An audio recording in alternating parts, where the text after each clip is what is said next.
effectively, the plan was to go ahead as it had always been. The president tomorrow was scheduled, and at least for the moment, the schedule remains that he's supposed to have a phone call specifically about vulnerable seniors, vulnerable to COVID-19. But clearly right now, there is no more vulnerable senior in America than Donald Trump himself, a 74-year-old man. He was scheduled to be traveling to another one of those rallies tomorrow in Sanford, Florida, just outside of Orlando. And then on Saturday was scheduled to have a pair of rallies in Wisconsin. Over the course of this night, Brian, I've been reaching out to many of the president's family members and aides, and they've been reluctant to say anything, having reached out to Ivanka Trump and Jared Kushner, who are traveling with the president this week, trying to find out if they had tested positive or if they have been tested or if they are self-quarantined. Reaching out to the chief of staff, Mark Meadows, who is traveling with the president as well. What is striking, given the fact that just 48 hours ago, Brian, the president was traveling to Cleveland and back, he was surrounded by a who's who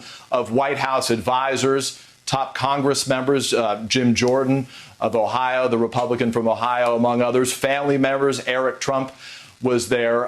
But, Brian, as we sort of wrap our head around this, this is a striking announcement from the president of the United States, and it comes only a matter of hours after in that Al Smith dinner, one of these charity dinners that he was participating in, a pre-recorded set of remarks. He said that the end of the pandemic was in sight.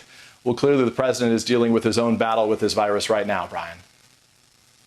Peter Alexander, thank you for your reporting. And indeed, any travel schedule the White House has put out for the next couple hours or days might as well go in the shredder. I think it's safe to say this president is going nowhere for a while. To viewers of NBC programming tonight, whether you're here on the East Coast watching late night or perhaps late local news in the Mountain Time Zone or NBC primetime programming on the West, I am told that while our coverage continues on MSNBC, we may have missed the lead story, the headline at the top of this special report. It is quite simply that the President of the United States and the First Lady have both tested positive for the coronavirus. It is extraordinary on many different levels, given this president's history with managing, or many would argue mismanaging, what is still an out-of-control pandemic in our country. It is extraordinary given the fact that we are 32 days away from Election Day in this country. It's extraordinary given the fact that he was feet away from Joe Biden on a stage where they were both expelling air for a good 90 minutes just a few nights ago. Extraordinary given the circle of family, friends, aides, military, law enforcement, medical personnel who have been in and around this president's immediate circle in just the past few days. But the president of the United States, as the world, much of the world will wake up learning, has the coronavirus, has tested positive. In a statement, he said he's going to follow all the protocols. Tonight, FLOTUS and I, First Lady of the United States, and I tested positive for COVID-19. We will begin our quarantine and recovery process immediately. We will get through this together.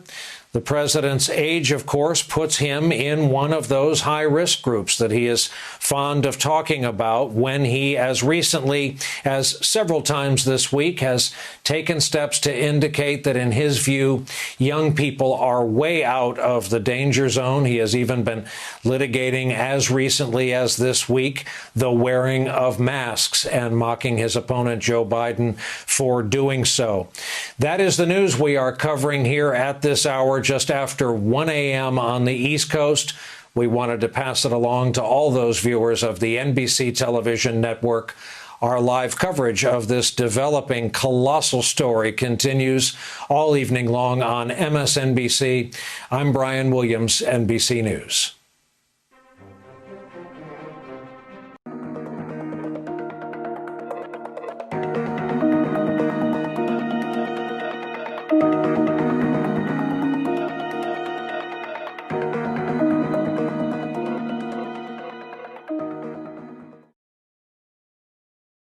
Millions of people lost their lives to the pandemic, and the world faced a global lockdown leading to an economic downfall and whatnot.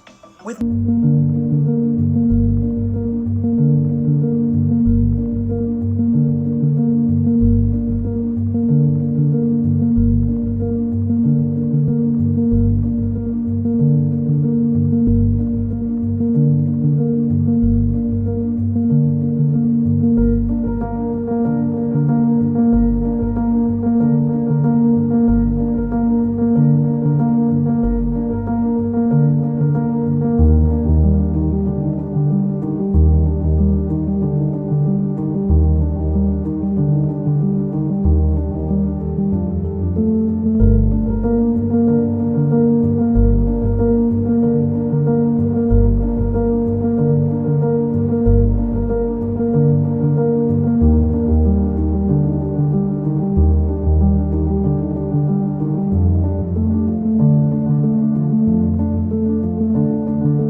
shift, a reverberation of an ancient manuscript.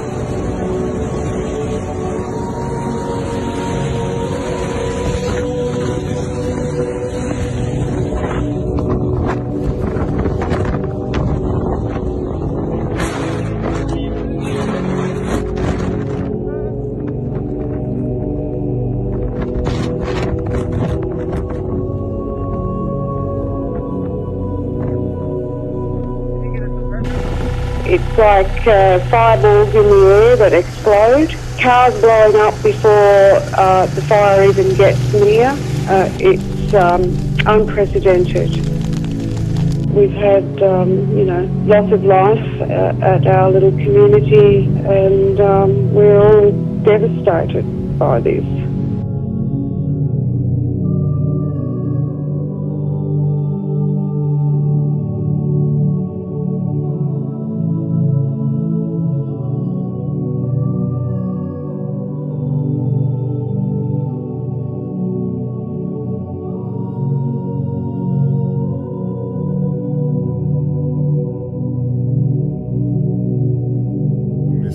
Heartbreaking to come along here, and the fence line's just littered with animals that have tried to get out, and they've broken through the fence here trying to get through. And look at this, it's disturbing. It is really, really disturbing. That is just such a waste.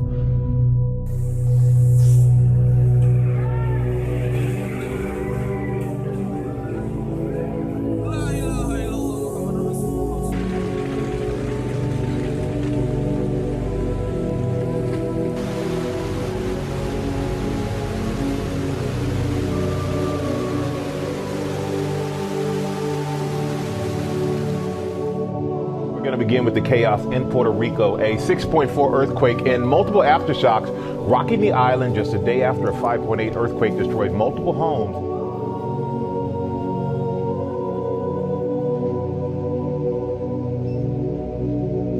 This was felt across the island, the most powerful earthquake yet, followed by a swarm of at least 11 more.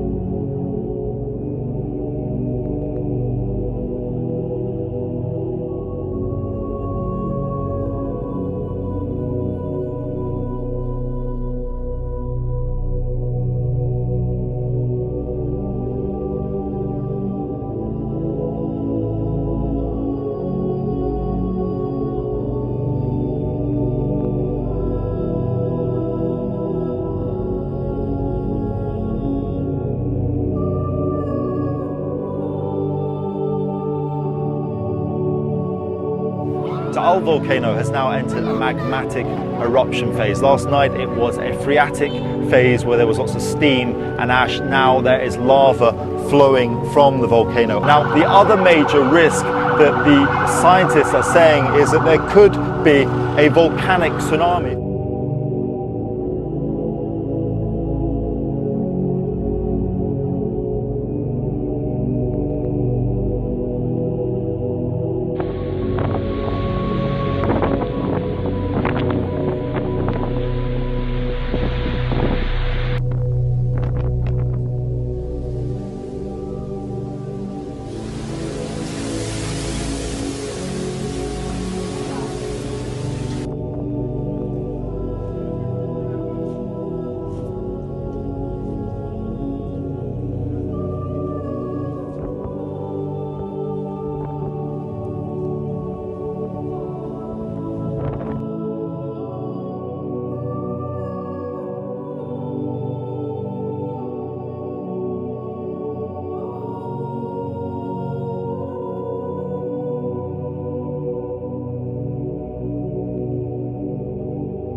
More than 1,000 people were injured. Many others are feared trapped. In the immediate aftermath of the quake, panic and confusion as first responders rushed to the scene, saving whoever they could.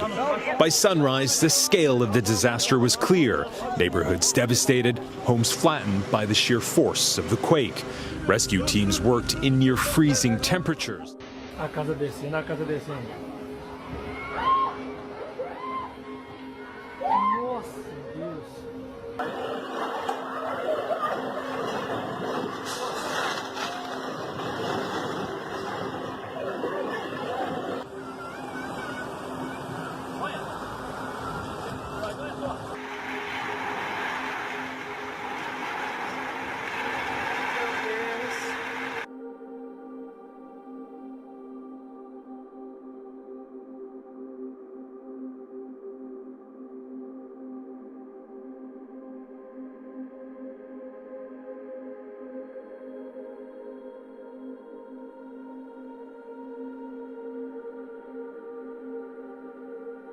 Africa is suffering from one of the worst locust outbreaks in the continent's history.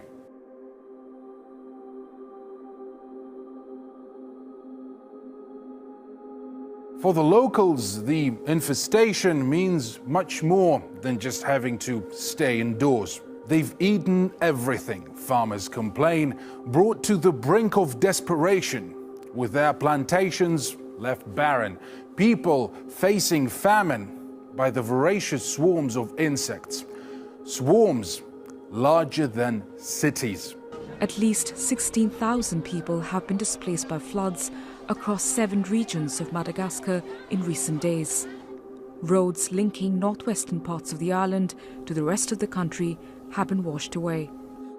The government has declared a state of national emergency. The problem is food. There isn't enough because their houses have been damaged. The food and everything else is in the water. They left everything behind. The main thing is to survive.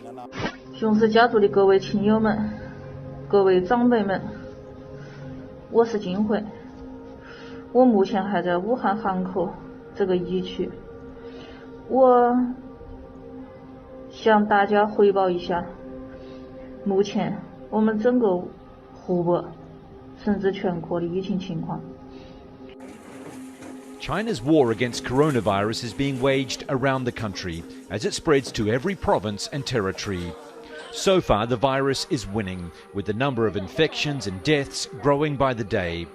There's not enough medical personnel either, which the government is trying to address by sending thousands of extra doctors and nurses, both civilian and military, to Hubei.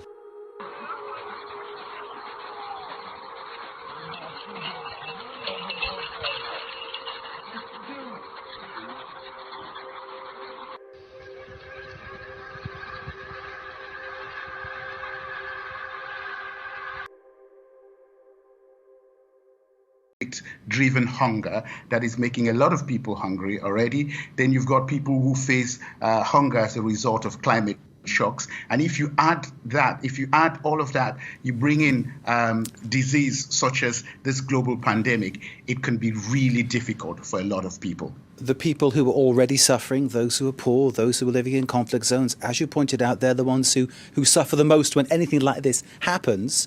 And already we're hearing some of them talking about having to choose between social distancing or lockdown and starvation. It's that unjust, isn't it? It's a very difficult and challenging situation for a lot of people. So if you imagine that you were in Burkina Faso.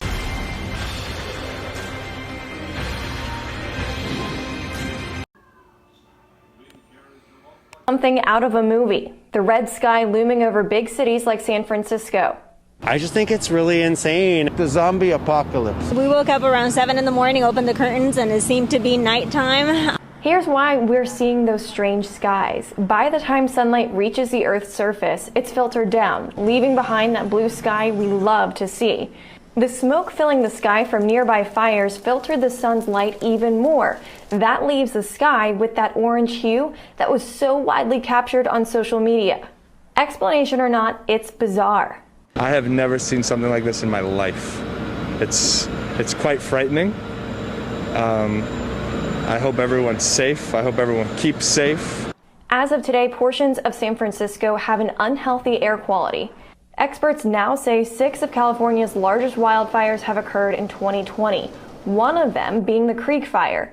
Aircraft crews are flying out to tackle the blaze. In the coming days, we do expect the air quality to improve, and along with that, the visibility. However, that also means that conditions could be more ripe for fire growth and fire spread, whether that's due to an increase in winds or just more available oxygen. According to the California Department of Forestry and Fire Protection, wildfires have burned more than 3.1 million acres in California since the beginning of the year. Now, you may have also noticed more vivid sunsets here lately, and possibly even some hazy skies here lately. Those 1.4 million. Now, I want to update you on the wildfires in California. They've burned through more than 1.4 million hectares this year. That far exceeds any other year in the state's history. These are pictures from Deer Park in the Napa Valley wine region in Northern California. This particular fire has burnt through 4,000 hectares of land, and hot, gusty winds are forecast. Here's more from the authorities. We've had an increase in the winds, along with increase in temperature and lowering relative humidities, which has increased the fire behavior, and the fire has jumped and is working its way towards those more populated areas.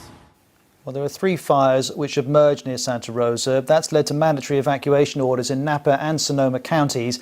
And this is what that looks like from above. Thousands of hectares have been burnt, and the fires are still out of control in many cases. This video is from the Napa County Sheriff's Office. It came with the caption, "Never wait till the last second to evacuate." Hundreds of residents have taken that advice and left. Others, though, have stayed to try and defend their homes. This is one of them. That's what I'm doing. We got a long hose out here and trying to keep it wet and hope we don't end up like the poor guy right across the street there. The whole house just went up in flames about 5 minutes ago. And these pictures show us just what that looks like. This was captured by the photographer Kent Porter for the Santa Rosa Press-Democrat. This was one of many homes destroyed in this area. Police officer pressed his knee against the handcuffed, unarmed black man's neck as he cried that he couldn't breathe. The protesters also paid homage to Collins Kosa, a South African man allegedly beaten by soldiers enforcing COVID-19 lockdown restrictions in April. The man later died in hospital. South African media have been emphasizing similarities between the 2 cases. Petitions are taking place around the world to show solidarity for the protests in the U.S.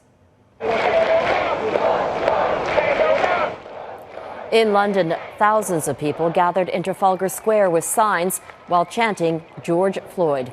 They then marched through the city, walking past the U.S. Embassy and the British Parliament. The demonstration defied the British government's ban of mass gatherings because of the pandemic. Police did not interfere. We've seen for hundreds of years black people and people of colour be absolutely abused and killed on the streets, and it's just getting worse and worse. We've had enough, and if they're not going to listen, we're going to scream louder and louder, and we're not going to stop until something is done. We've had enough. No justice! No peace! No justice! No peace! In Germany, protesters poured into the streets of Berlin chanting Black Lives Matter and I Can't Breathe. Some demonstrations in the German capital have turned violent. Police used tear gas and rubber bullets to restore order. And more than 2,000 protesters converged on the U.S. Embassy in Copenhagen. The peaceful march wound its way to the Palace Square as demonstrators chanted, "No justice, no peace." And a more subdued demonstration in Iran, where students held up signs in solidarity. The supreme leader of the country tweeting, "If you have colored skin, are walking the streets in the U.S., you can't be sure you'll be alive in the next few minutes. That is the racism of America." In a time that seems chaotic, there are powerful calls for people to come together to make changes. We leave you tonight with some of those poignant moments and a plea from a young black man who is sharing his emotional message through song. I'm Robin Gill. Thank you for watching. Good night.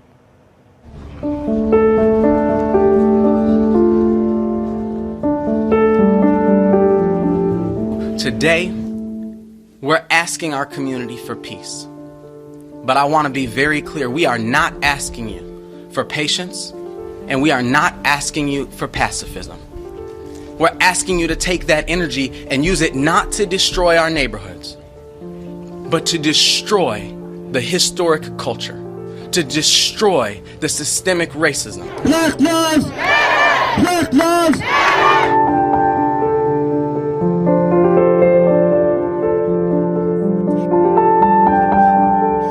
We lost humanity on that day. And what we're doing right now in these protests, in these moments, as we risk ourselves in this pandemic, is fighting for humanity.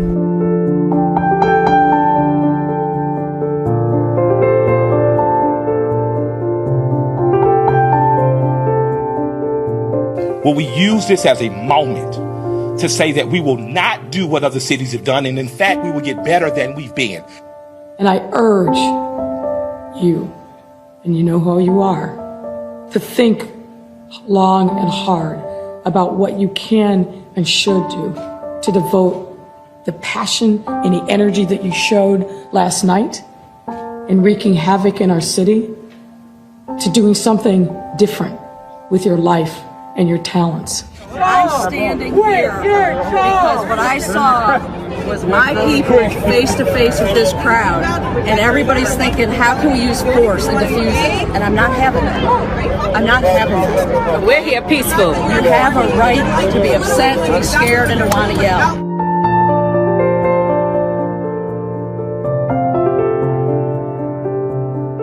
I'm a young black man doing all that I can to stand. Oh, but when I look around and I see what's being done to my kind, every day I'm being hard to this prey. My people don't want no trouble. We've had enough struggle. I just wanna live.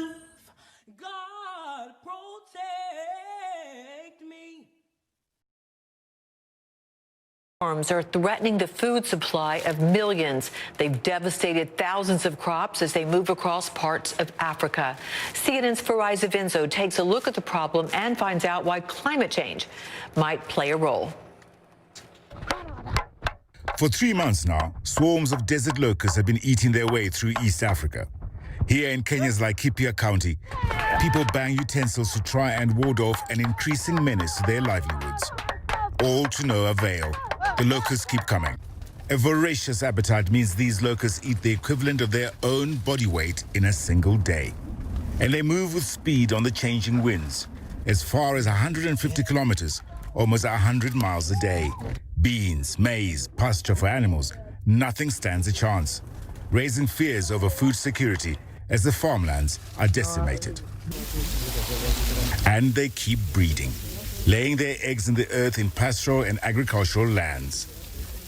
Across East Africa, locust swarms of biblical proportions have been threatening life and grazing land and eating all the people's crops. Here you can see these hoppers are the new generation that will pose a bigger threat to agriculture in Kenya.